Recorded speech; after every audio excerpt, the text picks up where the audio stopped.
अस्सलाम वालेकुम। IND today news में आपका खैर मकदम है। शहर हैदराबाद में फ्रेंडली पुलिस के जुमले को सच कर दिखाने के लिए हबीबनगर पुलिस स्टेशन के डायनामिक इंस्पेक्टर P मधुकर स्वामी दिन रात लगे हुए हैं।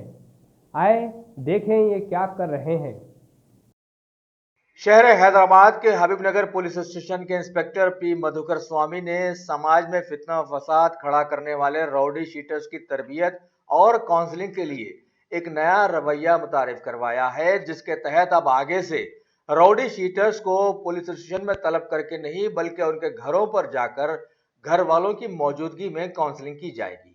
और इसकी इब्तिदा करते हुए इंस्पेक्टर साहब ने आज उनके हल्के के शोहरत याफ्ता राउडी शीटर जंगली यूसुफ के घर पहुंचे और घर वालों के सामने उनकी काउंसलिंग की और इस तारीखी हिकायत को चमकाने की कोशिश की कि इंसान चाहे दुनिया में जितना भी बदनाम हो जाए, कम से कम अपने घर में तो उसकी इज्जत होनी ही चाहिए। अगर आपने हमारे चैनल को सब्सक्राइब नहीं किया है तो आपको यहाँ सब्सक्राइब बटन दिख रहा है, उसे क्लिक करिए और सब्सक्राइब कीजिए और साथ ही साथ बेल आइकॉन को भी क्लिक करिएगा, जिससे कि आपको ताज़ा अपडेट मिलते रहें।